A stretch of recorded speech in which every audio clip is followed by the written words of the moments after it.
Fala aí, meu povo. Tô de volta.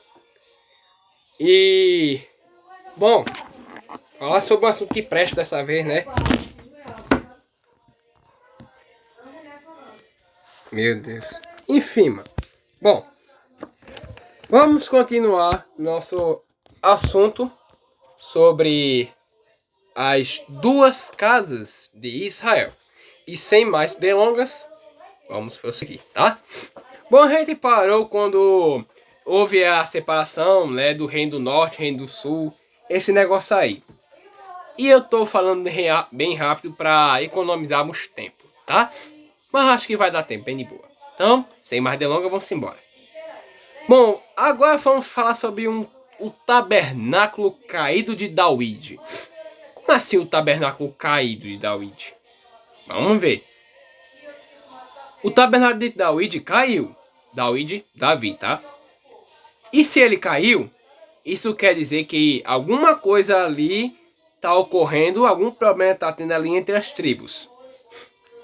Quando Salomão, pecou, ele fez que as tribos ficassem divididas, como a gente viu no vídeo anterior. E sim, nesse vídeo a gente vai ver sobre a dispersão da casa de Israel. Casa de Israel, tá? A dispersão da casa de Israel. Sobre o que aconteceu depois dessa dispersão da casa de Israel. E uma promessa de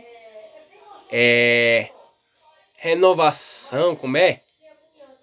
Enfim, uma promessa aí que vai ser sobre as duas casas de Israel. Beleza? Então vamos embora logo. Se você se interessou, já deixa o like, se inscreva no canal, ativa o sininho, você já sabe, e compartilhe. Voltando.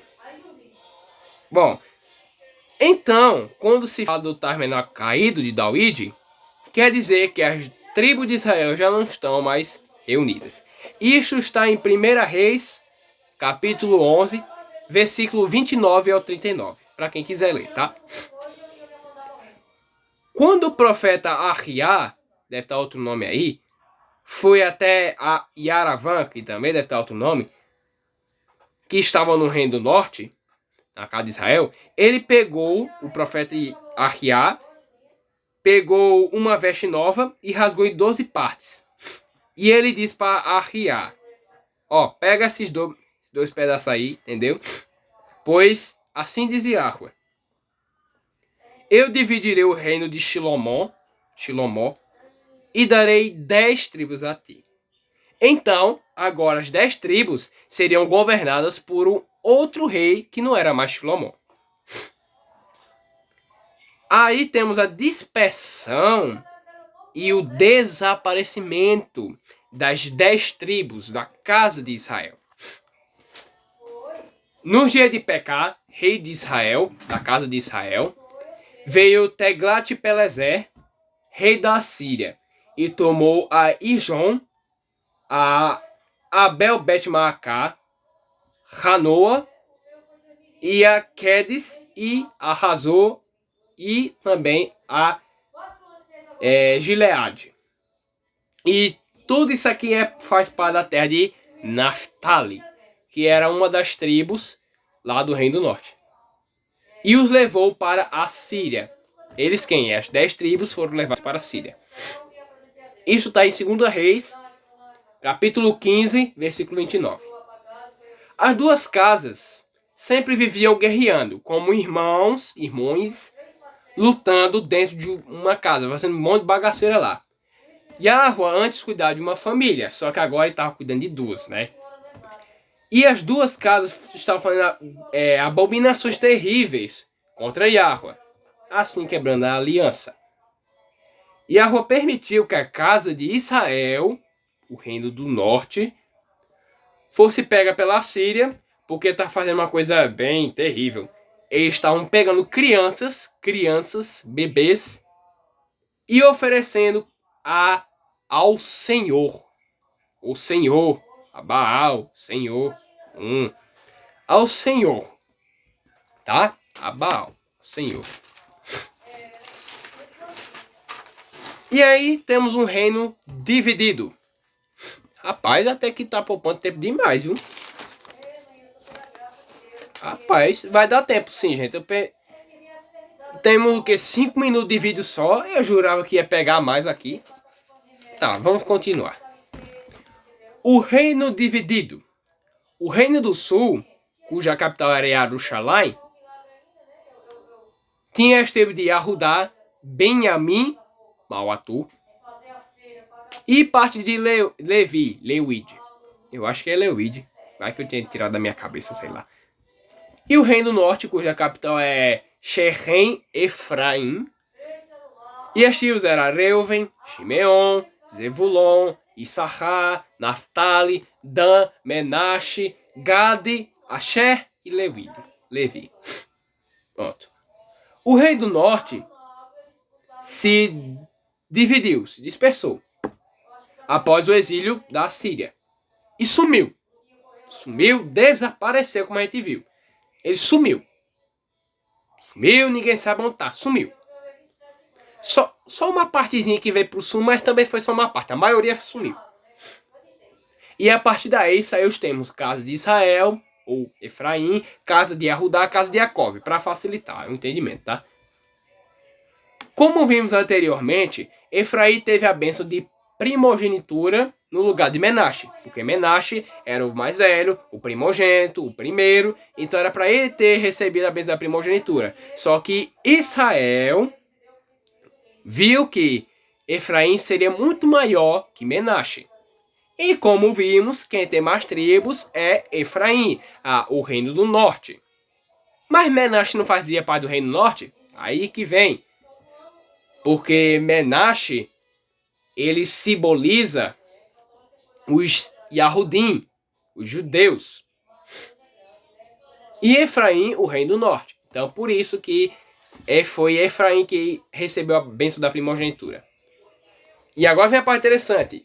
E uma restauração começará para reunir essas duas casas para serem uma novamente. Os profetas, a partir daqui, falarão sobre esta restauração. E Yahweh fará com que Efraim volte e não seja mais disperso. E fará com que Yahudá receba seus irmãos que sempre viviam em guerras. E aí que vem Yermiahu, Jeremias 11, versículo 16 e o 17, que a gente leu no vídeo passado. Bem no iniciozinho.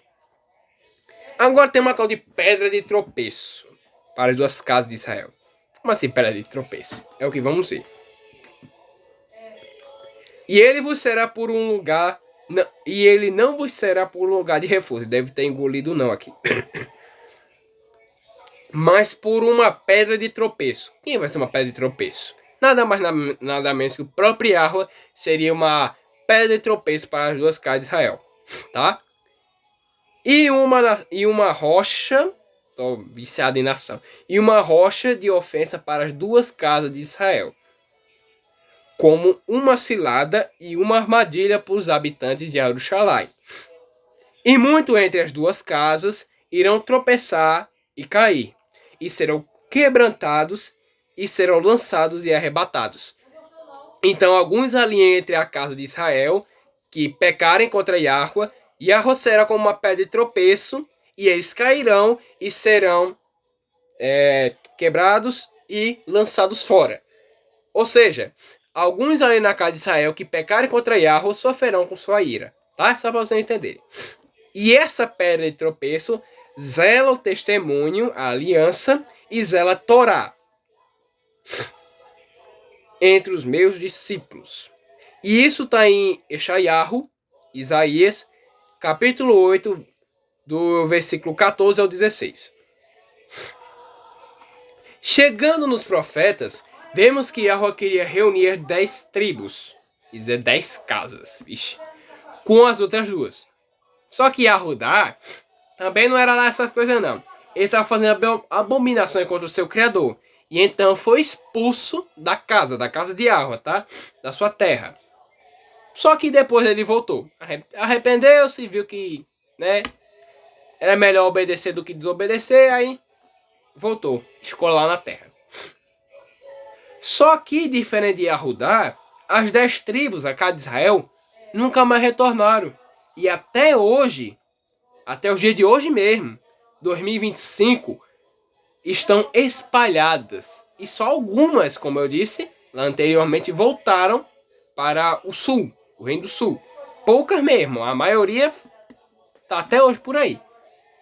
Então, o plano de Yahweh, em todas as escrituras a partir daqui, é reunir as duas casas novamente. E todas as profecias de todos os profetas é sobre isso. A reunião, reedificação das duas casas. Tá bom? Vamos continuar. Efraim é o primogênito de A. Efraim? Primogênito de A? Como assim? Vamos ver. Porquanto haverá um dia em que os chamados Netzarim, Nazarenos ou Ramos, deve estar outra coisa aí, os que vigiam sobre o monte de Efraim, gritarão: levantemos e subamos a Sião, a Yahweh nosso Elohim.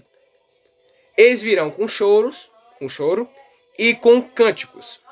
Eu os guiarei, diz Yahweh, tá?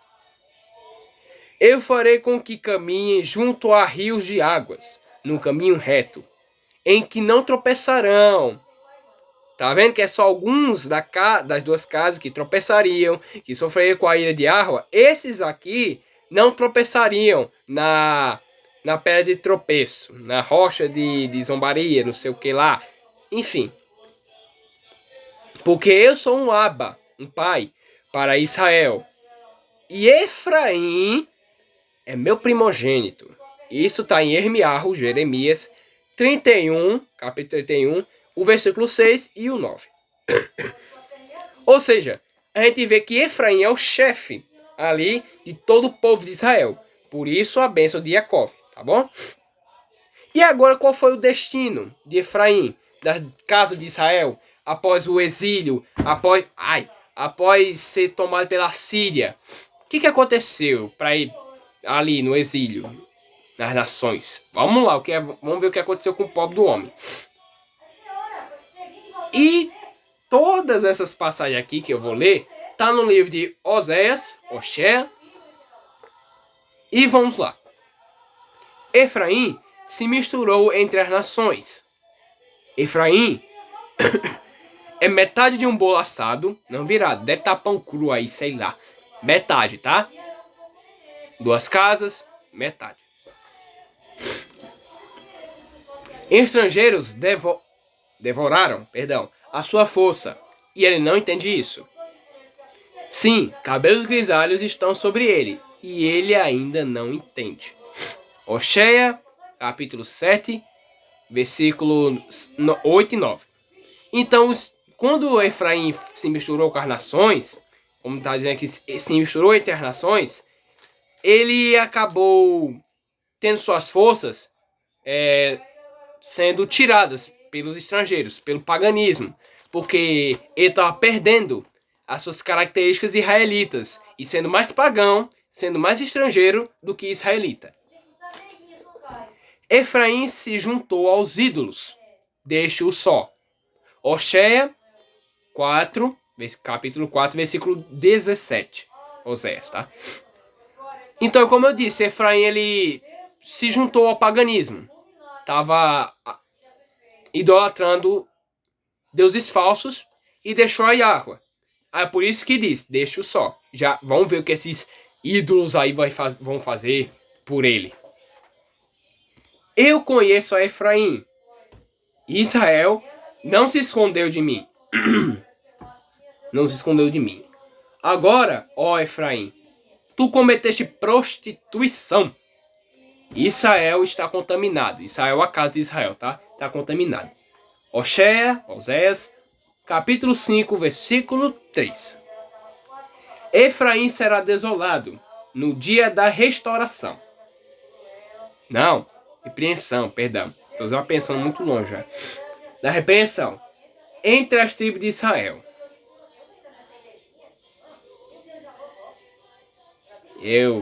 Peraí, deixa eu reler aqui. Achei bem estranho. Efraim será desolado no dia da repreensão. Entre as tribos de Israel, eu tenho feito notório aquilo que certamente se sucederá. Ou seja, Yahweh está deixando bem claro o que vai acontecer se Efraim continuar nesse caminho. Eu serei para Efraim como um leão. Imagina um leão aí varado no giraia. Eu mesmo os dilacerarei. Ixi. E ninguém os salvará. Oséias 5, versículo 9 e o 14. Ou seja, como a gente viu aqui, Efraim ele cometeu prostituição porque se misturou com o paganismo, deixou Yahweh para adorar deuses falsos, papapá. E aí, como a gente viu aqui no capítulo 5, no versículo 9 e o 14, Yahweh destruirá Efraim com sua ira. Efraim estava em toda a terra, se cumprindo a profecia que Yahweh havia dito antes. Aí a Abraão, a Isaac, e Jacó, que é Israel, que a descendência dele seria como areia do mar, estrela do céu, congregação de nações. Todas essas profecias estavam se cumprindo em Efraim. Por isso que Efraim seria grande. Entendeu? E como lemos, Efraim se misturou com as nações e se prostituiu com o paganismo. Mas Yahweh, como também lemos, os castigará, a casa de Israel, tá? Com grande ira. E eu deixei Oséias 5, 9 e o 14.